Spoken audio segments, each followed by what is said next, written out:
Chosen one, why does it feel like heaven just whispered your name?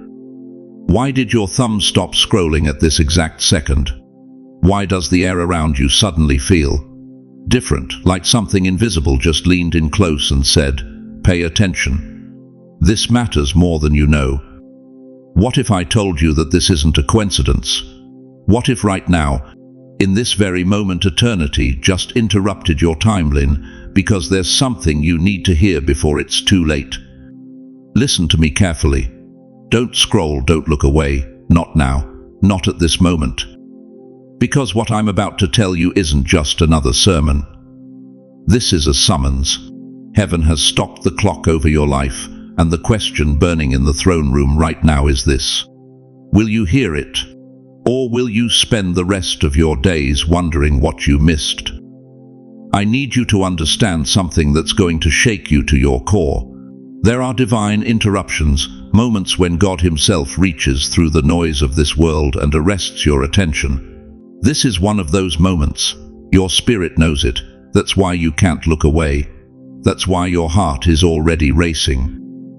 Somewhere in the courts of heaven, an angel just spoke your name. Not your earthly name, your eternal name. The one written in the book of life before your first breath. And the Almighty turned His gaze toward you and said, "Tell them now, before the door closes." You see, beloved, the regret isn't missing this message. The regret is realizing too late that heaven was trying to save you from something you can't even see yet. From a mistake you're about to make. From a silence you're about to carry to your grave. From a calling you're about to ignore one final time. Before I go one word deeper, I want to pause and thank every single one of you who has supported this message through super thanks. Your generosity means more than you know. You're not just donating, you're helping spread light to others who feel alone in their calling. Whether you give or not, I'm deeply grateful for your presence here. Your support, your time, your attention, it all matters. And if this message resonates with your soul, go ahead and let the Spirit lead your heart. But right now, if you feel even the smallest tremor in your chest, if something ancient inside you just woke up, I need you to do something. Type, "I'm listening," in the comments. Not for me. For heaven, that's your declaration, your covenant. Your way of saying to the Almighty, I refuse to miss what you're revealing tonight. Because, chosen one, what comes next will either change everything or haunt you forever. The clock just started again, and it's ticking. Why does your body feel heavier than it used to? Why does silence fill your house like fog? Why do you wake up at 3 a.m. with a weight on your chest that has no name? Let me ask you something that might cut deep. When was the last time you felt truly seen, not noticed, not acknowledged, but seen down to the marrow of your bones, down to the secret prayers you whisper when no one's listening? You've been carrying something, haven't you? Something invisible. Something the world can't measure, but your soul feels every single day. It's not just aging, it's not just loneliness, it's deeper than that. It's the weight of wondering if your life still matters, if your prayers still reach heaven, if God remembers your address. Listen to me, beloved. What you're feeling isn't weakness, it's warfare. And what you thought was God ignoring you was actually God inspecting you. You see, there's a test most believers never recognize. It doesn't come with trumpets or burning bushes. It comes in silence. It comes in the mundane. It comes in those long afternoons when you sit in your chair and wonder if anyone would notice if you just disappeared. The prophet Elijah knew this weight. 1 Kings chapter 19.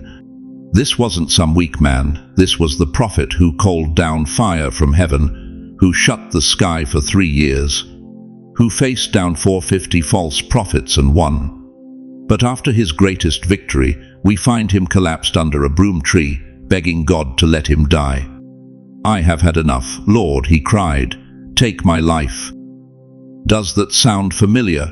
Have you ever been there, where you've served faithfully for decades, raised your children, kept your faith, paid your dues, and yet somehow you find yourself alone, exhausted, wondering what it was all for.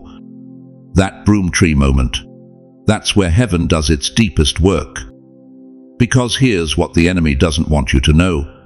That heaviness you feel, that's not depression. That's divine attention. God isn't distant during your silence, He's deliberate. He's not absent in your loneliness, He's examining what you're made of when no one's watching. Think about it. When a jeweler wants to know if a diamond is real, he doesn't just look at it under bright lights. He tests it in darkness. He applies pressure. He examines how it refracts light when everything around it is dim. You've been in the testing room, dear one, and you didn't even know it. Every night you stayed faithful when faith felt empty, that was a test. Every morning you got up and prayed even though your prayers seemed to bounce off the ceiling, that was a test. Every Sunday you went to church with a smile while your heart was breaking, that was a test. But here's what breaks my heart. You thought you were failing. You thought the weight meant you were weak. You thought the silence meant God had moved on to someone younger, someone stronger, someone more useful. That's the lie that's been poisoning your peace for years. Job understood this mystery. The Bible says in Job 20:10, "But he knows the way that I take. When he has tested me, I will come forth as gold." Not if, when. The testing isn't a maybe, it's a certainty. And the outcome isn't destruction, it's refinement. You've been like a lamp burning in a quiet room. No one sees it during the day when the sun is bright. But when darkness falls, that same lamp becomes the only source of light. Your faithfulness in the hidden years wasn't wasted. Yav. It was nursing, stored up like oil in a vessel, waiting for the moment when the world would need exactly what you've been carrying. David spent years running through caves, hiding from King Saul, wondering if God's promise of kingship was a cruel joke. But those cave years weren't punishment. They were preparation. Every prayer whispered in darkness taught him to hear God's voice above his fear. Every night of uncertainty built the faith he'd need to rule a nation. Your cave wasn't your prison. It was your seminary. And now, right now as I'm speaking these words, something is shifting. Can you feel it? That stirring in your chest. That's recognition. Your spirit recognizing that the silence wasn't rejection, it was protection. The weight wasn't burden, it was ballast, keeping you grounded while God prepared something you couldn't see. Heaven's silence is not abandonment, it's divine attention. God has been watching every moment you thought you were invisible. Every tear you cried alone, He collected them in bottles. Every prayer you thought went unheard, He's been storing them in golden bowls before His throne. Every act of faithfulness, when no one was looking, angels have been taking notes. You weren't forgotten, beloved. You were being prepared for what comes next. Type Sem if you want heaven to know you're ready to understand the deeper reason behind your suffering. Because what I'm about to reveal will shatter everything you thought you knew about why you've walked through fire. The test is almost over, but the assignment, that's just beginning. You know what nobody tells you about getting to 70, 80, 90 years old? They don't tell you that the hardest part isn't your body slowing down. It's looking back at your life and whispering in the dark, "God, why did it have to hurt so much? Why did my marriage fall apart after 43 years? Why did my children stop calling? Why did the company I gave my entire life to forget my name at the retirement party? Why did I bury my spouse when we were supposed to grow old together? Why does my bank account look like a joke after working since I was 16? These aren't just questions, beloved. These are wounds that won't heal, scars that throb every time you're alone with your thoughts. But what if I told you something that's going to shatter everything you thought you knew about your pain? What if every single tear you've cried, every sleepless night you've endured, every betrayal that nearly destroyed you, what if none of it was random? Listen to me carefully. Your suffering wasn't punishment. It was preparation. Think about Job for a moment. The Bible says in Job 1:10 that God himself bragged about Job to Satan. "Have you considered my servant Job? There is no one on earth like him. He is blameless and upright, a man who fears God and shuns evil." And what happened next? Everything was stripped away. His wealth, his children, his health, his wife's support. Everything. But here's what most preachers won't tell you. Satan didn't attack Job because Job was weak. He attacked Job because Job was dangerous. Because hell saw what heaven had placed inside him, and it terrified the kingdom of darkness. You've been under attack for the same reason. You think that heart attack at 62 was just bad genetics. You think losing your home in 2015 was just bad timing. You think your children abandoning you was just bad parenting. No, chosen one. You were targeted, specifically, deliberately, because the enemy recognized something in you that you're only now beginning to remember. The devil doesn't waste his ammunition on empty targets. But God, oh, listen to this, God wasn't standing by watching you suffer for entertainment. He was standing beside you in the furnace, just like he stood with Shadrach, Meshach and Abednego in Daniel chapter 2. Remember that story? The furnace was heated 7 times hotter than normal, so hot that the soldiers who threw them in died from the heat. But when the king looked inside, he didn't see 3 men. He saw 4. And the 4th one looked like the Son of God. That 4th man has been walking through your fire with you. Every year you spent wondering if anyone noticed your sacrifice. He was there. Every night you cried yourself to sleep wondering if your life mattered. He was counting your tears. Psalm 60 says, "You keep track of all my sorrows. You have collected all my tears in your bottle, not some of your tears, all of them." Every single one has been recorded, catalogued, treasured. But why? Why would a loving God allow so much pain? Because pressure is the only thing that creates diamonds. Because fire is the only thing that purifies gold. Because a blacksmith doesn't beat iron because he hates it. He beats it because he's making a sword. You are that sword, and you've been in the furnace for decades. Think about it. How many storms have you survived that should have destroyed you? How many diagnoses have you outlived that the doctors said were terminal? How many financial collapses have you walked through when the math said you should be homeless? How many times have you gotten back up when everything in you screamed to stay down? That's not luck, beloved. That's not willpower.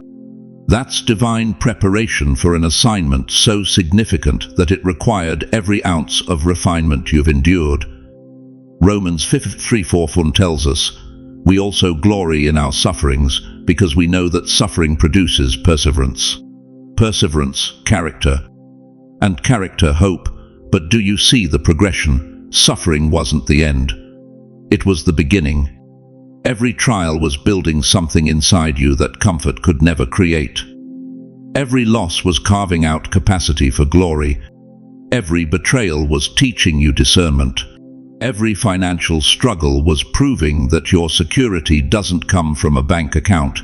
It comes from the one who owns every bank in the world. You think you're wounded, you're refined. You think you're broken, you're being rebuilt. You think you're forgotten, you're being positioned. But here's what's going to mess with your theology. Here's what's going to challenge everything you've believed about God's timing. The pain didn't happen to you. It happened for you. Not because God is cruel, but because what He's preparing you for next is so massive, so world-shaking, so generationally significant that if He had released it any earlier, it would have destroyed you. Moses needed 40 years in the wilderness before he could lead millions. Joseph needed 13 years in slavery and prison before he could rule Egypt. David needed years running through caves before he could handle a kingdom. Even Jesus, the Son of the living God, spent 30 years in obscurity before 3 years of ministry that changed human history forever. Your wilderness wasn't wasted time. It was seminary. Your prison wasn't punishment. It was promotion. Your caves weren't abandonment. They were preparation for your palace. You are not being punished, chosen one. You are being prepared. Every single thing that tried to break you was actually forging you into something unbreakable.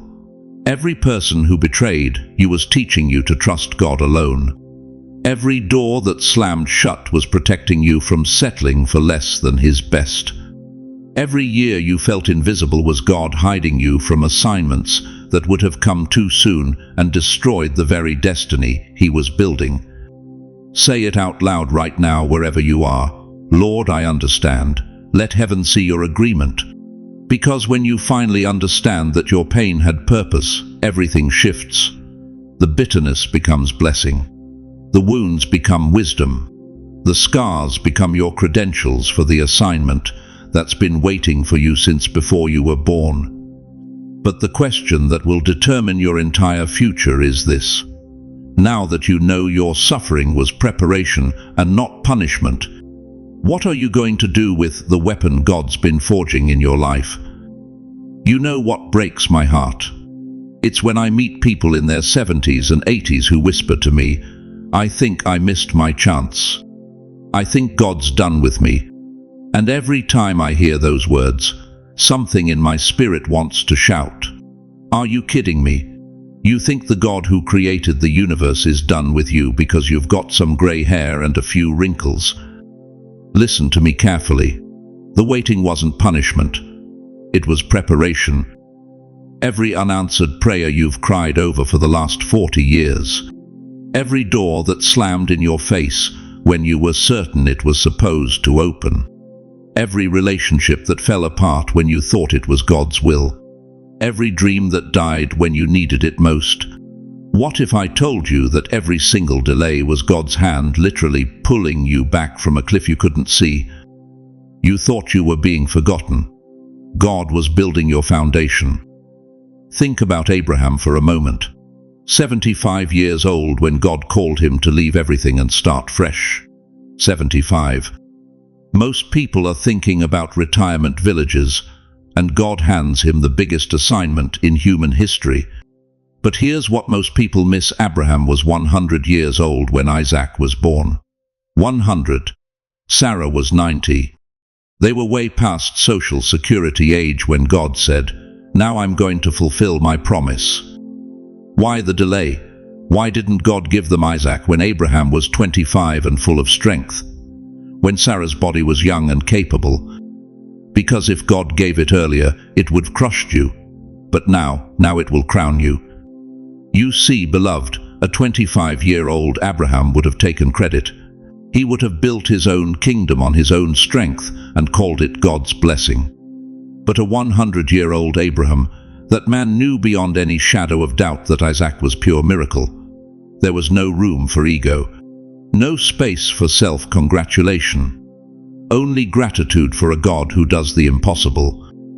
That's you right now. You're not too old. You're finally ready. Let me tell you about Moses. 80 years old when God called him from a burning bush. 80. 40 years as a prince in Egypt, thinking he was somebody. 40 years in the wilderness, thinking he was nobody. And then God says, now you're ready. Now you understand that it's not about your strength, it's about mine. The delay wasn't denial, chosen one. It was alignment. What would have happened if Moses got that assignment at 40? He would have tried to deliver Israel in his own power, in his own way, in his own timing, and he would have failed spectacularly. But at 80 Moses had nothing left to prove. He had no reputation to protect. He was a broken, humble, desperate man who knew he needed God for every single step. Your brokenness wasn't destroying your destiny. It was preparing you for it. And then there's Anna. Luke chapter 2 tells us about this remarkable woman. 84 years old, spending every single day in the temple, praying and fasting. Everyone probably thought, poor old Anna, still hanging around the temple after all these years. But when baby Jesus walked through those doors, she was the first to recognize the Messiah of the world. Her age wasn't a disqualification, it was her qualification. 84 years of waiting. 84 years of faithfulness. 84 years that looked like nothing was happening. But God was positioning her for the most important moment of recognition in human history. You think your waiting was wasted. Your waiting was your training ground. But here's where it gets personal. Here's where this word cuts straight to your heart. How many of you waited on children who broke your heart? Waited on healing that didn't come when you prayed? Waited on reconciliation with family members who turned their backs? Waited on peace that seemed like a cruel joke? You waited and waited and waited. And somewhere along the way, you started believing that God had forgotten you. That your prayers bounced off the ceiling. That maybe you didn't have enough faith, or you weren't good enough, or God was punishing you for something you did 40 years ago. Stop. Just stop. Let me give you a picture that will change everything. Imagine a train scheduled to leave the station at Ferozanti PT. You're standing there, bags packed, ready to go. 3 o'clock comes and goes. No train. 3:30, 4 o'clock. 5 o'clock, you're furious. You're confused. You feel forgotten. But what you didn't know, what you couldn't see, was that 5 miles down the track, there was a bridge that had collapsed. If that train had left at 3 o'clock like you wanted, you would have plunged into the ravine. The delay that felt like abandonment was actually divine protection. God wasn't withholding the train. He was rebuilding the bridge. Your delay wasn't denial. It was God rebuilding what needed to be rebuilt before you could safely arrive at your destination. Or think about a seed. When a farmer plants a seed in the ground, it looks like burial. It looks like death. The seed sits in darkness, surrounded by dirt, and if that seed could think, it would probably cry out, "God, why did you bury me? Why am I stuck in this dark place while other seeds are above ground?" But the farmer knows something the seed doesn't. The seed isn't buried, it's planted. And that time underground isn't wasted. Roots are growing deep. Strength is being established. And when that seed finally breaks through the soil, it doesn't just survive, it flourishes. It bears fruit that feeds multitudes. You weren't buried, dear one. You were planted. And what's about to break through the surface of your life will feed generations. Here's what God has been doing while you thought He was doing nothing. He's been growing your roots deeper than your pain. He's been building your character stronger than your circumstances. He's been preparing a room in your destiny that could only fit the version of you that's been refined by fire. If He gave it to you 20 years ago, you would have lost it in 21. If He opened that door in your 40s, your 50s, your 60s, you weren't ready for what was on the other side. The blessing would have become your burden. The answer would have destroyed you. But now you've learned to trust Him in the dark. Now you've discovered that His presence matters more than His presence. Now you understand that your security doesn't come from what you can see, it comes from who you know. The delay was making you dangerous. Comment, "Still I wait," if you're willing to let God finish what He started. Because the wait is almost over. But the question that will determine everything is this: when the door finally opens and it's about to, will you have the courage to walk through it? You want to know why your life has been so hard? Why you've buried people you loved more than your own breath? Why your body betrays you now when you need it most? Why your children moved away and your friends stopped calling? Why every dream you carried in your chest seems to have died before it could ever bloom? Let me tell you something that's going to shatter every lie you've believed about your suffering. That fire you've been walking through for 60, 70, 80 years, it wasn't random. It wasn't punishment. And it sure as hell wasn't God forgetting about you. It was refinement. Think about gold, beloved. Raw gold pulled from the earth looks nothing like the treasure we see in a jeweler's window. It's covered in dirt, mixed with impurities, worthless to the untrained eye. But a master refiner knows something the world doesn't. He knows that fire doesn't destroy gold. Fire reveals it. Malachi 3:3 says, "He will sit as a refiner and purifier of silver. He will purify the Levites and refine them like gold and silver." Did you catch that? He will sit. God doesn't stand while you burn. He sits, he watches, he waits. Because he knows exactly how hot the fire needs to be and exactly how long you need to stay in it. Not 1 second longer than necessary. Not 1 degree hotter than required. You think that cancer that took your spouse was cruel. You think that bankruptcy that destroyed everything you built was unfair. You think that loneliness that sits in your chest like a stone every morning is abandonment. No, that was the master refiner turning up the heat because he saw something in you that couldn't be revealed any other way. Let me ask you something that's going to cut deep. How many times have you looked in the mirror and seen only what's been lost? How many times have you counted the wrinkles and called them weakness? How many times have you felt your hands shake and believed you were finished? You're looking at it all wrong. Those wrinkles aren't signs of defeat. They're the autograph of a life God has personally refined. Every line on your face is evidence that you survived what should have killed you. Every grey hair is a trophy. Every scar is a sermon. Every limitation in your body is proof that you're still here when others fell. Job understood this. The Bible says he lost everything in one day. His children, his wealth, his health, his reputation. His own wife told him to curse God and die. But Job said something that will thunder through eternity. "Though he slay me, yet will I trust him." That's the language of refinement, chosen one. That's what it sounds like when gold speaks from inside the furnace. But here's what breaks my heart. Here's what keeps me up at night praying for people just like you. You've been in the fire so long, you've started to believe the fire is all there is. You've forgotten that the refiner has a purpose. You've lost sight of why he's holding you in the flame. The fire didn't come to burn you. It came to reveal the gold in you. Every tear you've cried over a child who broke your heart, that was compassion being purified. Every sleepless night you've spent wondering if you'd make it through, that was faith being refined. Every moment you wanted to quit but didn't, that was gold rising to the surface. Peter wrote in Mott Peter 1c, "These trials will show that your faith is genuine. It is being tested as fire tests and purifies gold, though your faith is far more precious than mere gold."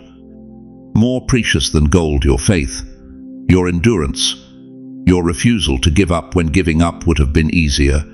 That's worth more than every treasure on earth. But I need you to understand something right now. The refining isn't over until the refiner sees his own reflection in you.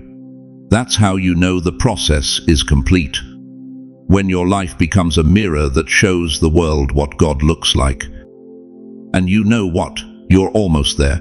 You're so close you can't even see it. Every loss has been stripping away what wasn't really you. Every heartbreak has been burning off what God never intended you to carry. Every disappointment has been removing the dross so the pure gold can shine. You think you're falling apart, you're being put together. You think you're losing yourself, you're finding who you really are. You think you're at the end, you're at the edge of your beginning. Because here's the secret the enemy doesn't want you to know. The hotter the fire, the purer the gold. The longer the refinement, the more valuable the product. The deeper the pain, the greater the purpose. You weren't refined for nothing, beloved. You weren't purified to sit on a shelf. God doesn't invest this much time, this much fire, this much personal attention on someone He's not planning to use in extraordinary ways. Your wrinkles are His signature. Your scars are His seal. Your survival is His statement to the world that He still transforms ordinary people into vessels of glory. So let me ask you this. Are you ready to stop seeing yourself as broken and start seeing yourself as refined? Are you ready to stop counting your losses and start recognizing your gold? Are you ready to understand that everything you've been through was preparing you for what's about to come through you? If you're ready for the beauty that rises after the breaking tight fight right now, that's your prophetic yes. That's you telling heaven, I'm done believing the lies, I'm ready to shine. Because what I'm about to show you next will prove that the fire wasn't your ending. It was your beginning. You know what terrifies me more than anything else? It's not death, it's not judgment. It's standing before God and hearing Him say, I called you. I equipped you. I gave you time. But you chose comfort over calling. Let me ask you something that's going to cut straight to your soul. How many more sunrises do you think you have left? I'm not being morbid, I'm being honest. At 70, at 80, at 90 years old, you know better than anyone that time isn't unlimited anymore. Every morning you wake up is a gift. But here's the question that should shake you awake. Are you spending that gift or are you wasting it? Because right now, in this very moment, you're standing at a crossroads. And what you decide in the next few minutes will determine whether your final chapter becomes your strongest chapter or your most regretful one. Listen to me carefully, beloved. Every chosen one faces this moment. The moment between comfort and calling. The moment when heaven leans in and whispers, will you trust me one more time? And in that moment, everything hangs in the balance. You see, the enemy has been selling you a lie for years. He's convinced you that your time has passed, that your best days are behind you, that at your age you should be winding down, settling in, accepting less. But that's not what God says. That's not what Scripture declares. Moses was 80 years old when he stood before the burning bush. 80. The same age when most people are planning their funerals. God was planning his future. And what did God say to him? I have surely seen the affliction of my people. Come now therefore, and I will send thee. Exodus 30:10. Send thee. Not retire thee, send thee. But Moses had a choice. He could have said, God, I'm too old. I'm not qualified anymore. Send someone younger. And if he had, he would have died in obscurity, and Israel would have remained in bondage. But he didn't. He chose calling over comfort. And he changed history. Right now, heaven is watching your next move. The angels are leaning over the balconies of glory, holding their breath, wondering what you're going to do. Will you play it safe? Will you stay small? Will you let fear convince you that your season is over? Or will you rise? You think your life is over, but I'm telling you your life isn't over. Your assignment isn't complete. Your purpose hasn't expired. God doesn't put his warriors on the bench when the final battle approaches. He calls them forward. Think about Sarah, 90 years old with a dead womb and an impossible promise. But Genesis 2:1-2 tells us, and the Lord visited Sarah as he had said, and the Lord did unto Sarah as he had spoken. For Sarah conceived and bare Abraham a son in his old age, not in his youth, not in his prime. In his old age, God did the impossible. But Sarah had to decide. She had to choose belief over bitterness, faith over fear, hope over hopelessness. And her decision didn't just change her life, it changed the course of human history. What if your decision today does the same? Here's what breaks my heart. I meet people every day who are carrying gifts they never unwrapped, callings they never answered, destinies they never pursued. And you know what they all say? I wish I had. 4 words that haunt their final years.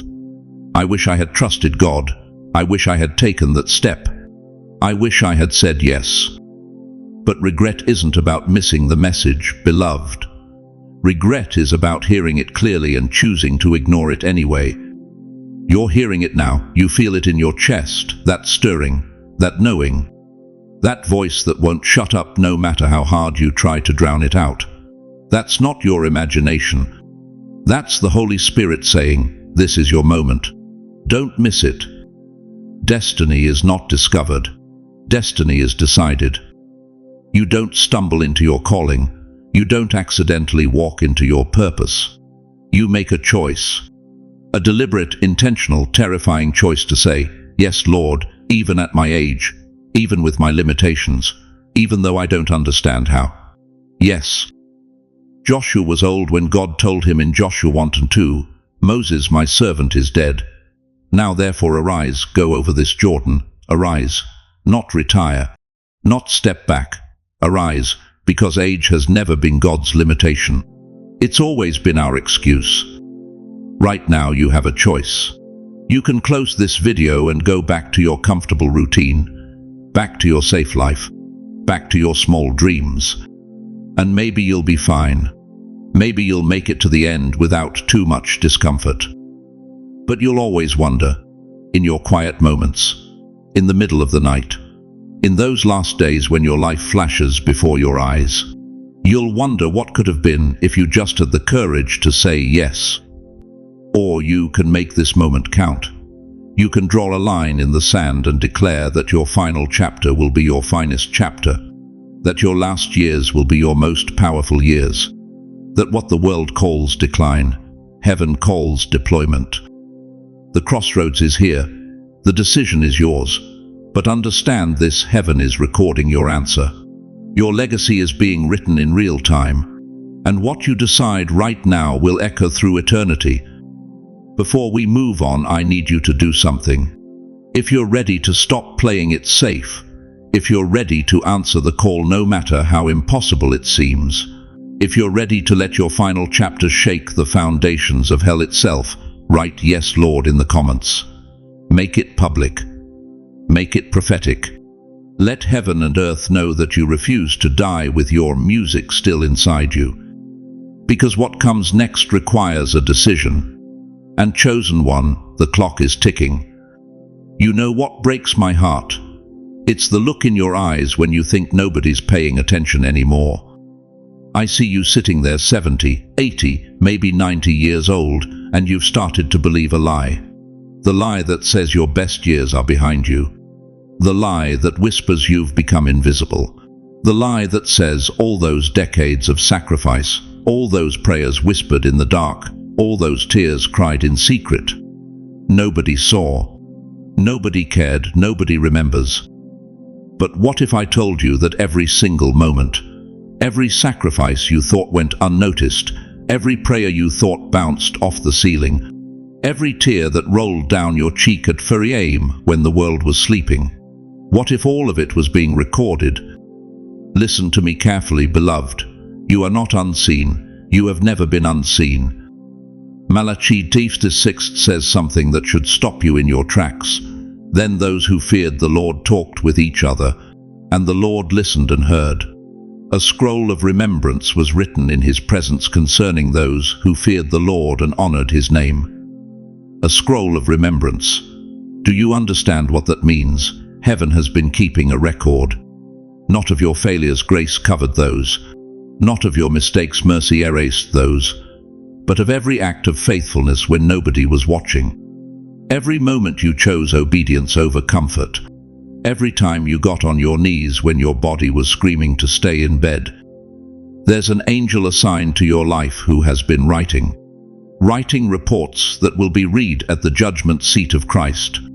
Writing testimony that will silence every accuser. Writing evidence that your life mattered more than you ever dared to believe. You raised those children alone after your spouse died, didn't you? Working 2 jobs, skipping meals so they could eat, staying up late helping with homework when your eyes could barely stay open. You thought nobody noticed, but heaven was watching. Every sacrifice recorded, every tear collected, every moment of strength when you had every reason to quit, documented in the courts of eternity. You prayed for that prodigal son for 37 years. 37 years of begging God to bring him home. People told you to give up. People said you were wasting your time. But you kept praying, you kept believing. You kept standing in the gap. And right now, as I speak these words, there's a golden bowl before the throne of God. Revelation feet and tells us about these bowls, and it's filled with your prayers. Filled to the brim. About to overflow. about to be poured out as answered intercession. You think God forgot about those prayers. He's been saving them like precious perfume, waiting for the appointed time to release the answer.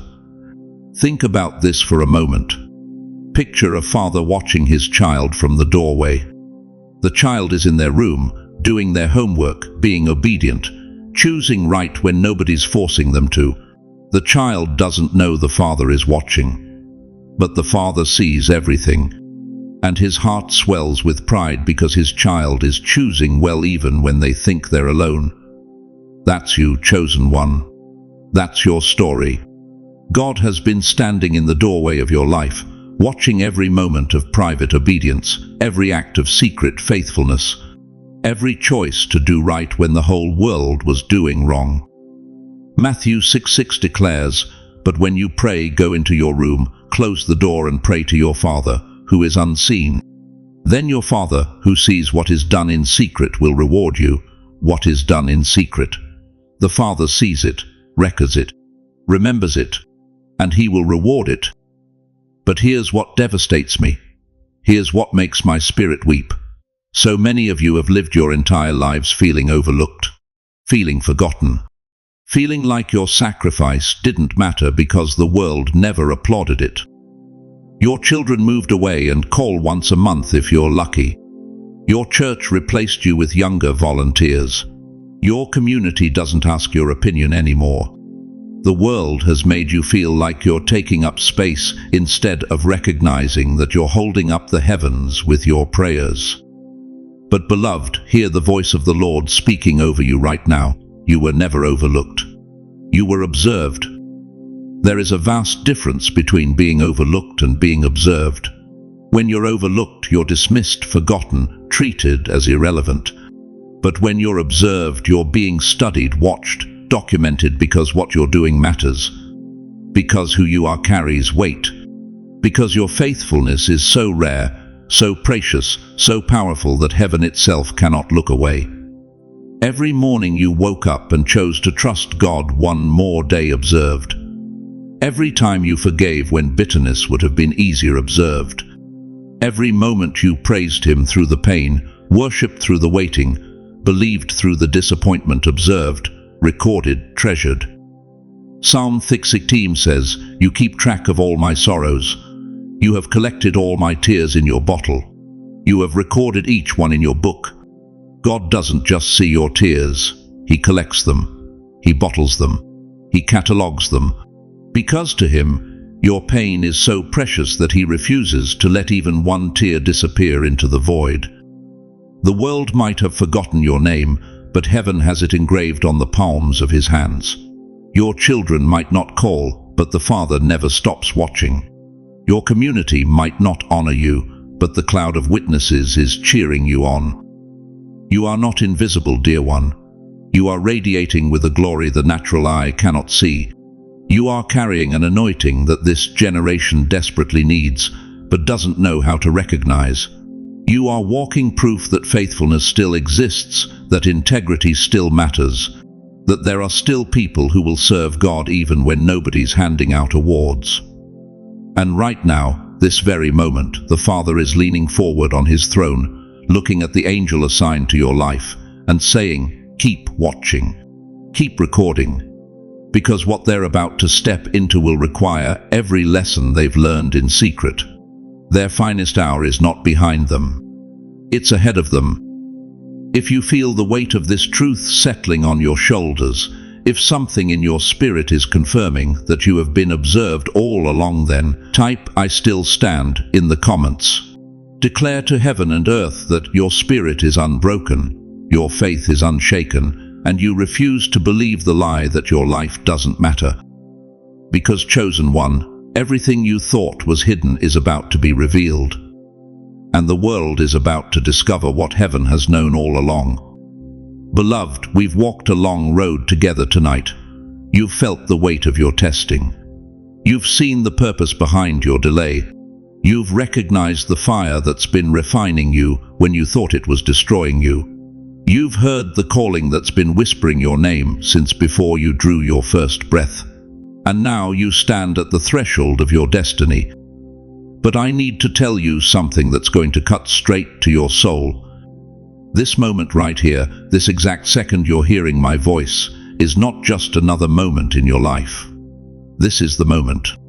The one you'll look back on years from now and realize everything changed.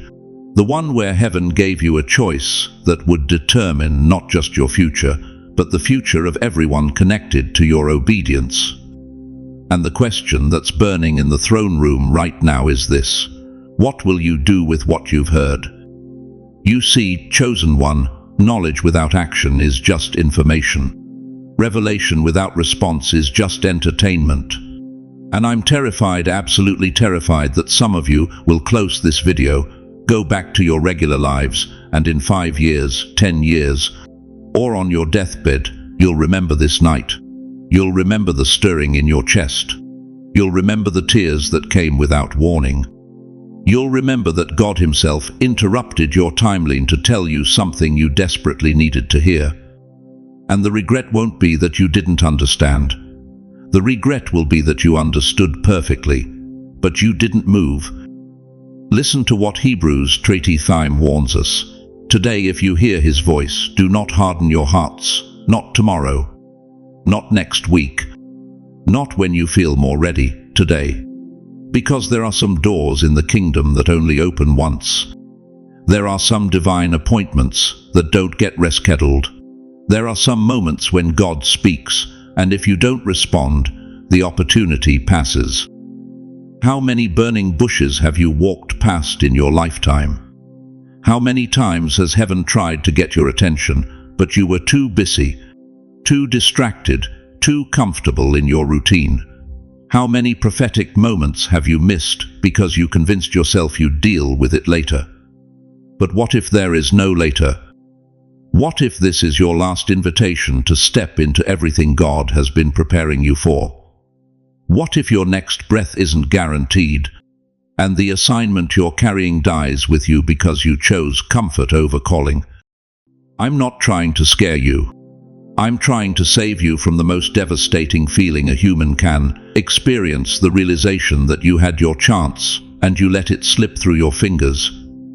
Think about the rich young ruler who walked away from Jesus. Mark 10:22 says, he went away sad because he had great wealth.